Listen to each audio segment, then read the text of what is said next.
is Short Story 1. He is a horror writer who writes on horror subreddits on Reddit.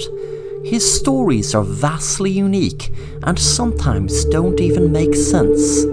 He has had a couple of popular short horror stories that was well upvoted and lots of Reddit users had commented on. Short Story hardly ever replies to comments, and one theory suggests is that he is a mental patient in an institute for the insane. Some even suggest that he has had multiple brain surgeries and was even experimented on. This would explain for Short Story 1's weird plots that don't make sense, because insane people don't make sense. Another theory is that Short Story 1 is 1,000 years old, and because he has lived a so long life, his stories are a reflection of what he has experienced throughout the ages. This would also explain why his grammar is terrible, because language has changed so much in the last 1,000 years, and Short Story 1 has failed to keep up. Another theory is that Short Story 1 is an actual alien that is just having fun with the humans on Reddit. Short Story 1 being an alien would explain so much about his writing and why it's so absurd. Maybe Short Story 1 is lost in our planet and has no idea what he is doing at all. Short Story 1 is maybe an alien that has transformed into a human and is struggling dealing with the human mind and emotions. The last and most likely theory is that Short Story 1 is artificial intelligence robot and someone experimenting the robot by letting it write stories on Reddit and seeing humans react to it. As we know, technology is evolving so fast, and robots in the future are now a strong possibility. Driverless cars have evolved so much, and Short Story 1 might be a robot that can imagine. Who do you think Short Story 1 might be? Have you read his stories?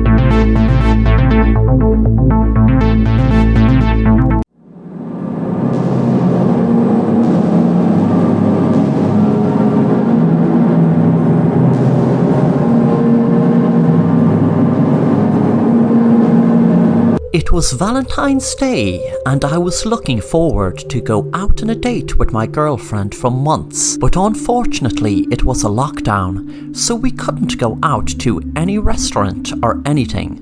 My girlfriend lived with me, so at least we could cook something at home and have a nice romantic meal. She sat down on the sofa watching TV while I cooked her the meal. About an hour later I called her out to the kitchen, and the table was set with candles and all to give it that romantic atmosphere. We started eating the meal and my girlfriend told me how delicious it tasted. She asked what it was, and I told her it was mincemeat with vegetables.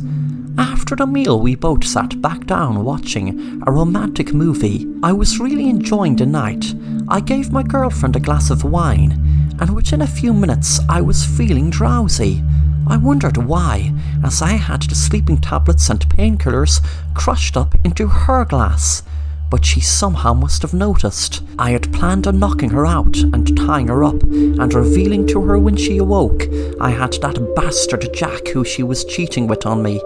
I had him tied up and gagged in the basement, thinking my plan would go according to plan.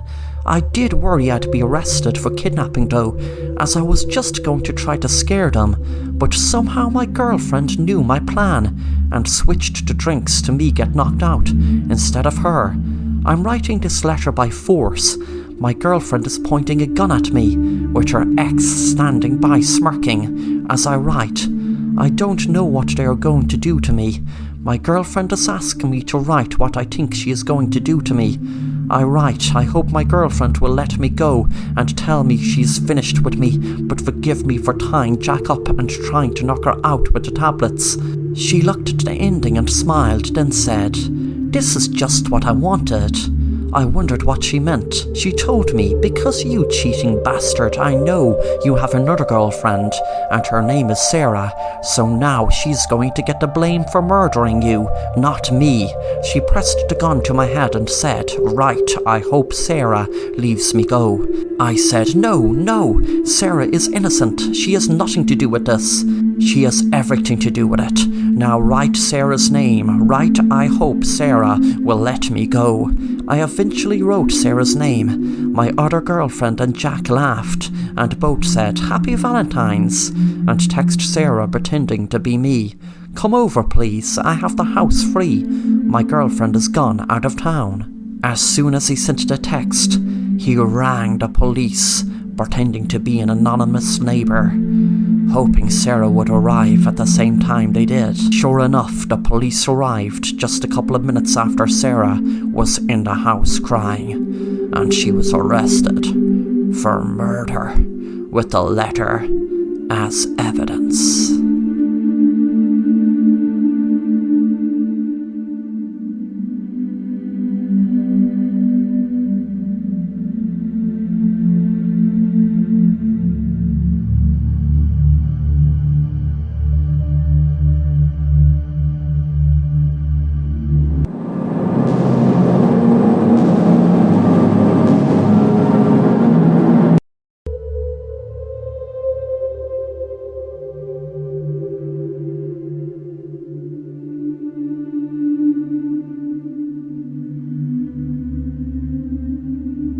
I had a very tragic event happen in my home years and years ago.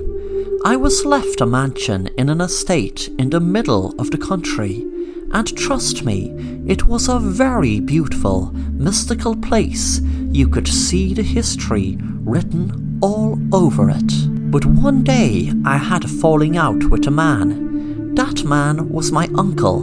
He was left money, but that's it. But you see, he wanted to claim some of the land around the mansion, and no matter how many times I told him that none of the land was his, he wasn't having it. One night I eventually called a truce, but in reality I had planned on murdering him, which I did. I poisoned his wine and hid him down in the wine cellar. I tied him up to the wall with shackles to make the most of the space, and built bricks around him to suit the rest of the wall. I tried to do it perfectly, whereas people would think it was just a part of the wall. For years and years I felt an eerie atmosphere in the house, and I just put it down to my nerves over what I did. Thankfully, he didn't seem to haunt the place like you'd see in some spooky houses, where paintings would float along the air, etc. One night, I brought a beautiful lady I met down in the village home for dinner. We were enjoying the dinner, but she didn't really like the wine I chose. I asked her to choose one below in the cellar, proud of my collection of wines over the years. I must have collected hundreds of bottles of wine. The girl went down to the cellar and was in awe with all the different wines I had on display. I was standing back wondering what she would choose. Suddenly I noticed something strange when she handed me a bottle that stood the hairs on the back of my neck. It was the same brand of wine I used to poison my uncle.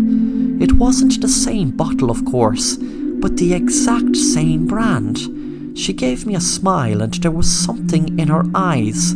Had she known that my uncle had been poisoned by me, using this brand? Was she just playing a sick game with me before calling the police? Was she the police? All different questions swam around in my head until I realized something was moving. It didn't make a sound, but it was definitely moving. I panicked, but couldn't let her notice the fear. She'd turn around if she noticed. I had fear over what was happening before me, behind her. What I was seeing with my own eyes, but what I could not make any sense of. What I saw was a brick move, and my uncle's huge eye stared out at me. I remember he had lost an eye in the war, but I hadn't seen that eye for years, not since the day I killed him. I told the girl we should go up to finish our meal. It will be getting cold. She gave me a quizzitive look, as she knew we had practically finished our dinner already. Suddenly she turned around and screamed when she saw my uncle's eyes staring right at her from the wall. I didn't know what was happening. How could my uncle be alive? I had to stop her screaming. I had to stop her screaming. It kept getting louder and louder, so I grabbed the bottle and smashed it over her head. As she fell to the ground, my uncle burst through the wall and looked at me sadistically and said, "That girl could have chosen any bottle out of your huge collection. But will I tell you why she chose that one? Because I summoned her, here to take her soul, to bring me back to life."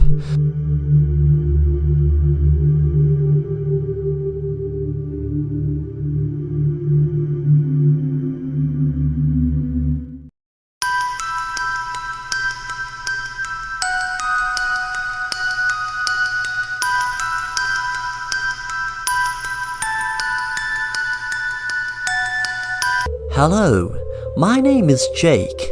I used to get upset over my daughter Sarah's last boyfriend, Fred, as he was an ex-convict.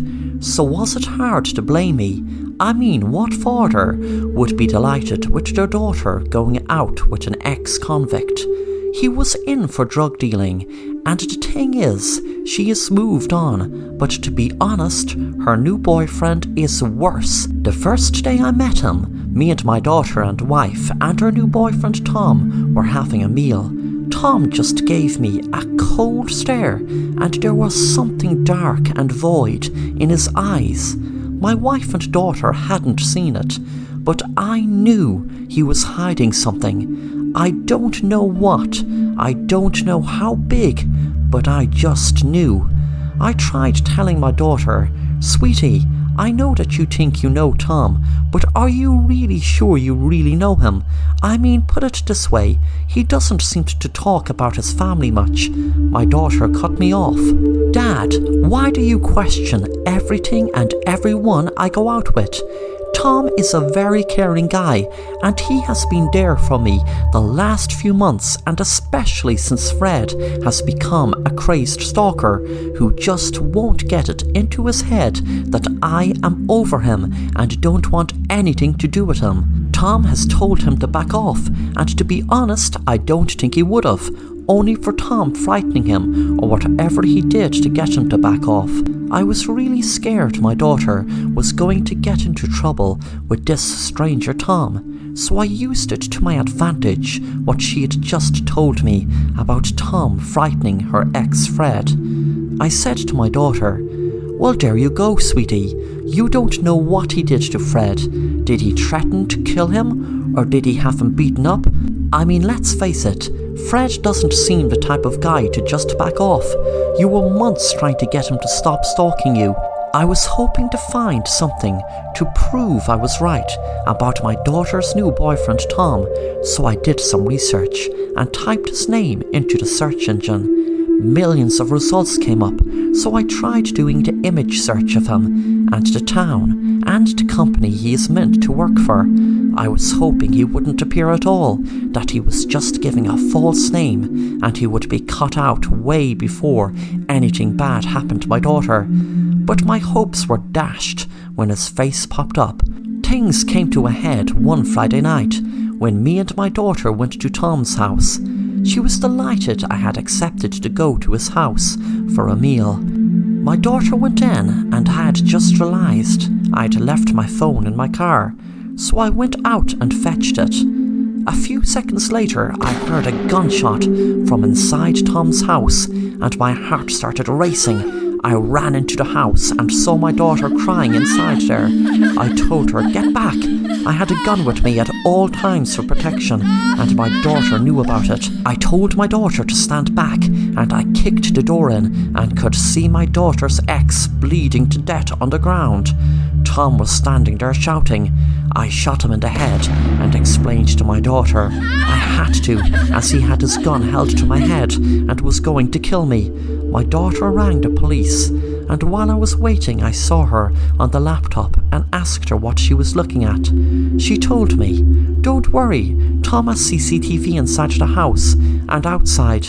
I'll be able to show the police that you just shot him in self-defense." Then I noticed I could see my hand go in the window while I was pretending to fetch my phone, but I had went around knowing the window was open. All was ajar. It was a habit Tom had that was a real advantage to me. I was seen holding the gun in the window to the back of him and shooting Fred. My daughter knew now that it was me who shot Fred, and I had planned to burst the door open, pretending to have had to kill Tom before he had killed me. My plan was ruined now. That's why I knew what I had to do before the police came. I knew they would know that it was me that purposely set up Tom to look like the killer that killed Fred, but it was really me. And it was really me who killed Tom because I wanted to, not because it was self-defense. And I knew what I had to do before the police came. So I held the gun up to my daughter and pulled the trigger.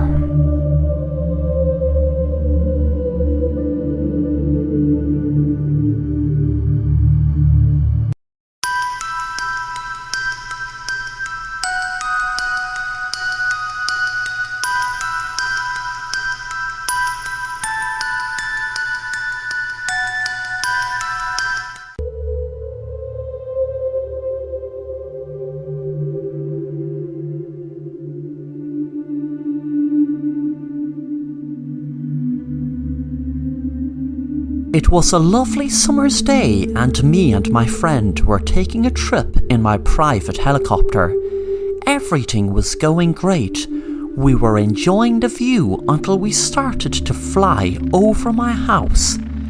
I noticed something strange. It was like a masked man was carrying my wife to my outside pool to throw her in. I quickly told my friend, "Look below, what's going on? Do you see down below? There's someone carrying my wife into the pool." I quickly flew the helicopter down and saw that a masked man was carrying my wife, and just as he got low, we could see him throw her into the pool.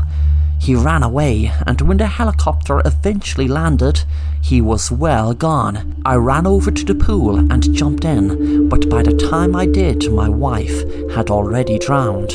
My friend rang the police for me, and when they came, I told them what had happened. We were flying over my house when all of a sudden I could see a masked man carrying my wife and throwing her into the pool. They asked did I have any enemies, but I couldn't think of any. My wife was in the bath, and I walked in, knowing what I had to do. I grabbed her by the neck and put her under the water until she stopped breathing. Then, when I knew she had died, I rang the girl of my dreams, who kept at me the last few months to end it with my wife once and for all. It was her plan. When she answered the phone, I told her what to do. "It's done, she's dead, but what you need to do is wait until about 3 p.m. tomorrow, dress up as a man, put your hair up, I'll convince my friend you're a man, carry my wife, I'll fly over the house in the helicopter, and when you see us go lower, run up to the swimming pool. I'll fly over the house in the helicopter, and when you see us go lower, run up to the swimming pool as if my wife was alive until you threw her into the pool. If they think it's a man that drowned her in the swimming pool, there is no way they will trace the real drowning back to me drowning her in the bath. And remember, the most important thing, baby, is I love you."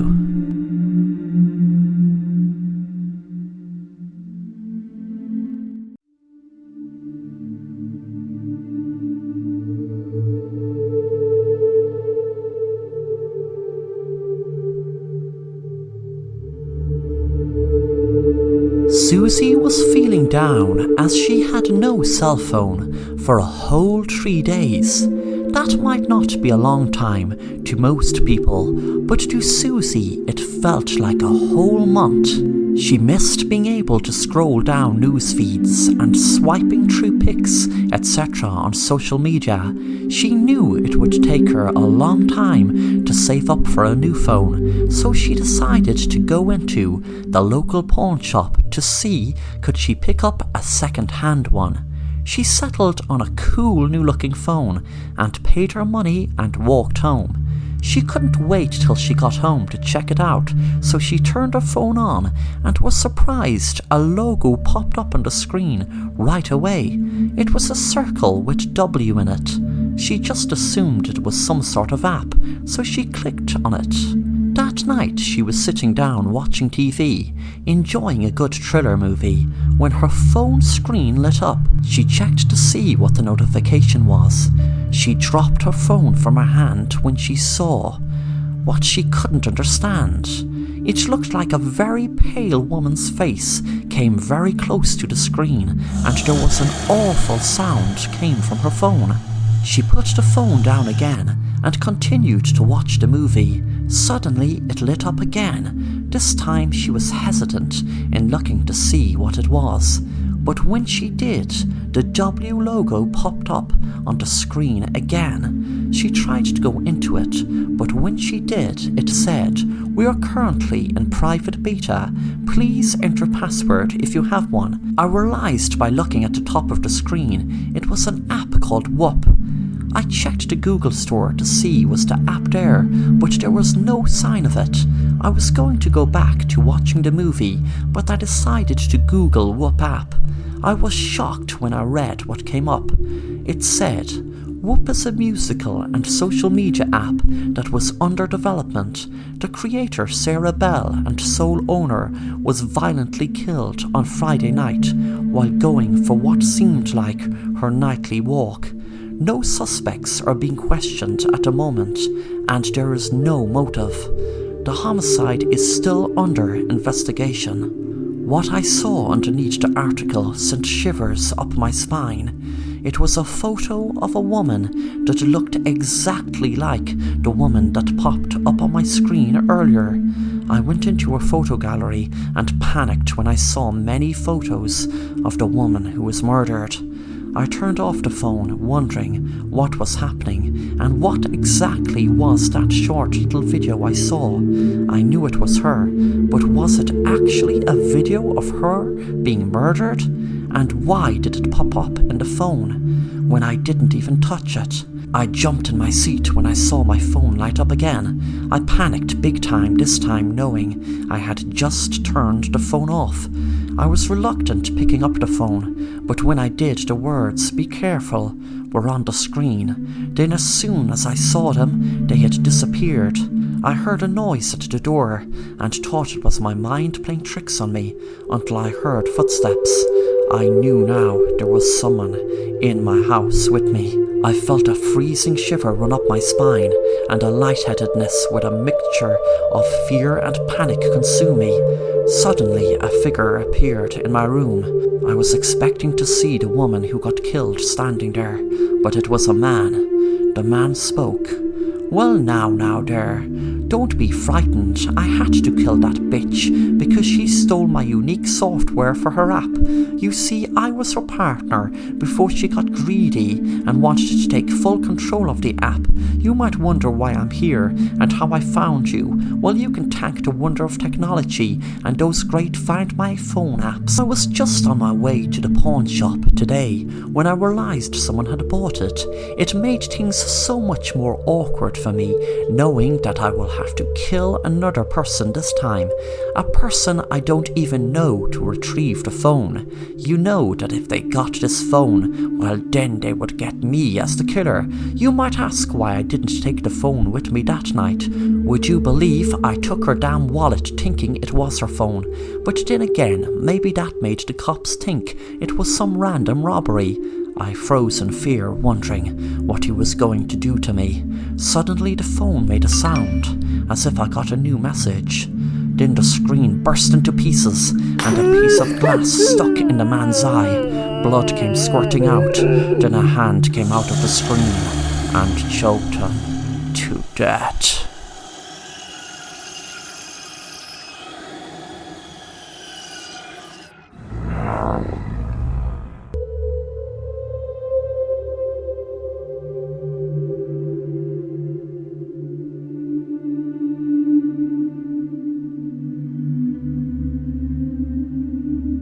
Hello, my name is Darren. I have loads of people telling me that I am crazy because I tell them that I can make people do things and hypnotize them, etc.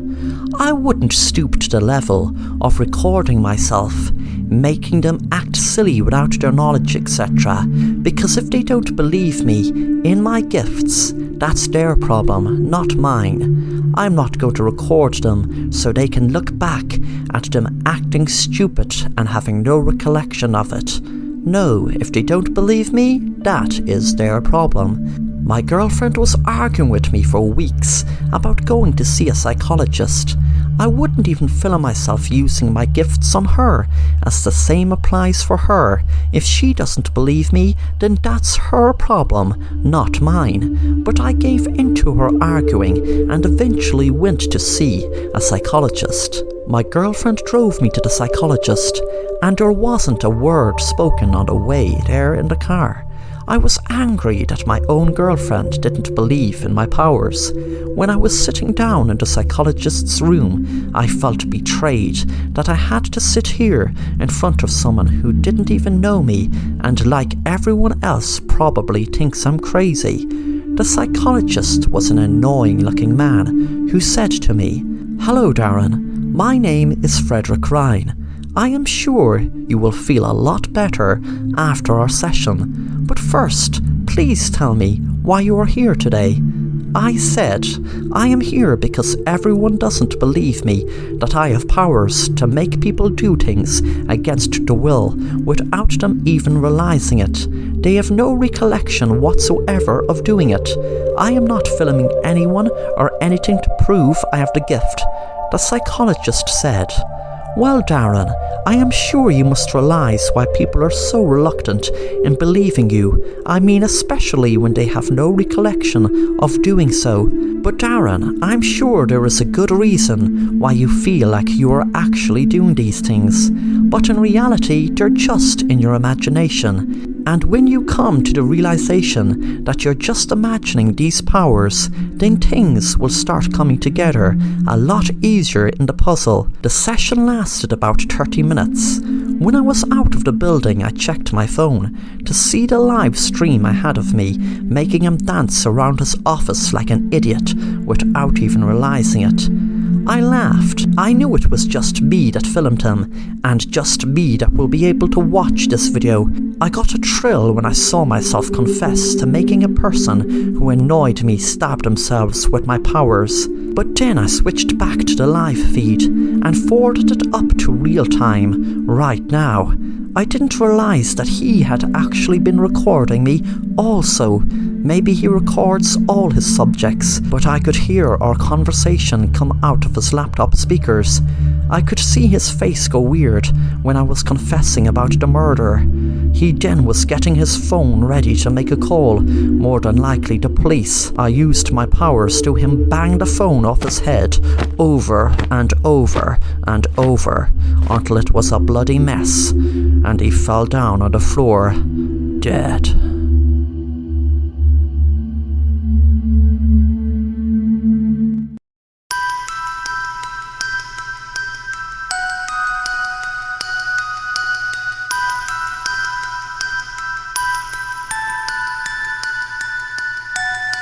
The relationship between me and my wife had turned strange a couple of weeks ago, and I am not sure what happened exactly.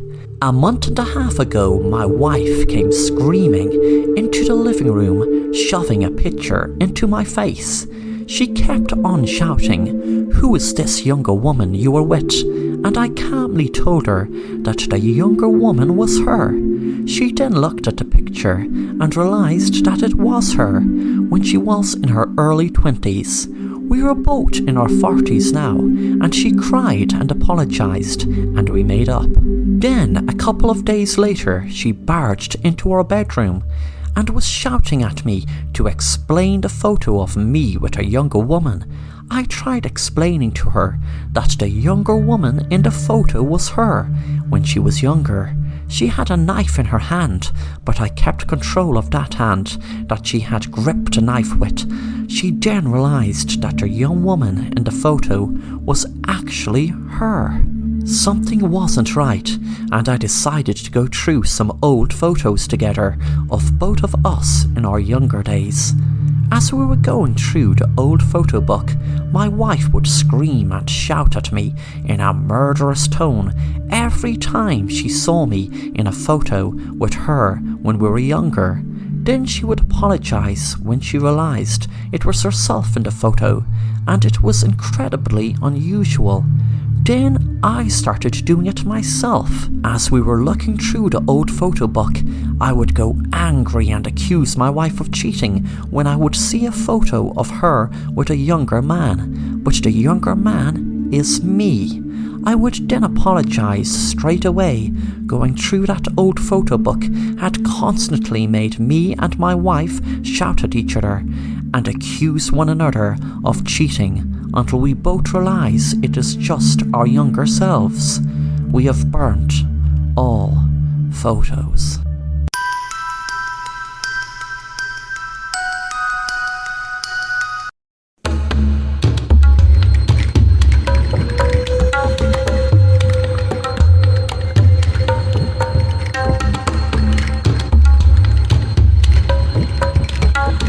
My name is Stephanie.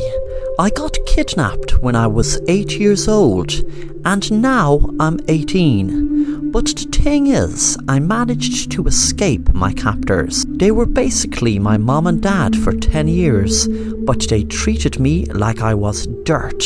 Mom just got drunk and high every night, and my dad did the same when he wasn't beating up on my mom. I am lost and found personified. That day I walked up to my home, I felt a mixture of happiness that I was home and sadness about missing 10 years with my parents. When I first knocked on the door, I recognised my mom's face, but noticed there were 10 years of strain and worry on her face. I felt a pang of guilt knowing it was over me, but it wasn't my fault. I was just a kid, and kids go missing every day. It isn't their fault, of course. My mom asked me could she help me with anything, thinking I was a stranger. I said, "Mom, it's Stephanie." My mom gave a shocked look as soon as I said it, but a couple of minutes later we spoke in the living room for what felt like hours. I was tired. All I wanted to do was fall asleep. Then the next day, an FBI agent called to the house. He wanted to speak to me. I didn't want to speak to anyone. I just wanted to curl up in a ball and fall asleep for weeks. The FBI agent said to me, "Hi, Stephanie. I just have a few questions. I want to ask you about who had you for 10 years. And why now? What made you leave now?" I felt angry at the question and said, "Because I couldn't other times. They had me locked up in a house. I didn't go to school. I didn't go out. I was inside all of them years thinking I'd never come out. When I came out, I felt like the sunlight was going to blind me, as I wasn't used to the sun. They kept me in a room with boards on it. I could watch TV. I read my dad's books. That's why I could read, because that's the only schooling I ever had in the 10 years." The FBI agent stopped me and asked, "Your dad?" I said, "That creep who kidnapped me. He asked me to call him Dad." The agent then said, "Was there a woman with your dad who kidnapped you? And had they any other kids of their own, or like in your case, had been kidnapped?" I said, "No, I just remember a man and a woman kidnapped me when I was 8. and told me to call them Mom and Dad. The agent said to me in a way I knew he was trying to make me feel like he was my friend. Okay, Stephanie, I know this is very hard for you, and I know you must be so tired from all you went through, but could you please tell me about the day you were kidnapped? Try to include every detail, please. It was a Friday night. I know because the man who told me to call him Dad kept shouting about his high school football team winning. Before you ask me their name, I forget, but I just know that it was a Friday night. Friday night lights and all. I was coming home from my friend Lucy's house. It was about 5 p.m, and a man pulled up in a car and told me that my mom, my real mom, asked him to pick me up. I found it strange knowing I just lived 10 minutes down the road. I spent what seemed like hours telling the agent what happened and the description of the people that asked me to call their mom and dad. A week passed and I was settling into my old home. My parents were so happy to have me home. My mom told me that she spent years and years looking for me and put up missing posters all over town. I felt it strange after a few days that neither was asking for a DNA test.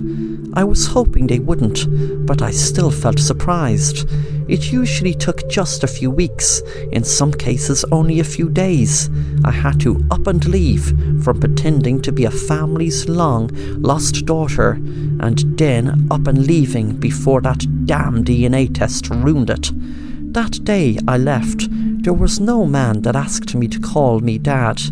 When I was 8, I just had enough of the teachers and social workers trying to tell me I was crazy for attacking the damn kids in school. They were so annoying anyway. They made me so angry I bit them. It was when I ran away and did what I did I could really express my emotions, but no one would accept them. It's not that I was able to stay around any family long enough for them to even notice my odd behaviour. I used to check out social media pages and missing children sites and get all the information I needed to pretend to some grieving parents I was their long-lost daughter. If only they didn't bother with that damn DNA test, then I wouldn't have had to run away. I would have given them hope, and hope is good, right? There's nothing wrong with hope. But one night I was down in the woods, and there was this guy I was making out with. It was a perfect chance for me to indulge in my favourite pastime, so I bit him in his neck and tasted his blood. As I was sucking his blood, I could see the new man I chose to pretend was my dad standing in front of me. He wasn't shocked, he just stared right at me. I was wondering what the hell is he not shocked at me, biting into a guy's neck and sucking his blood. Then he said, "You should really hide your diary better. I read all about what you do to poor families pretending you're their daughter. But I have some good news for you. You think you're lying to us, but of all the odds you chose us, you did. And Stephanie, you thought you were lying to us, like all those other parents. But Stephanie, you're not lying. This time I am so happy to tell you, you are my daughter. You're home, Stephanie. I knew I didn't need a DNA test, because you see, I am like you. I am a vampire."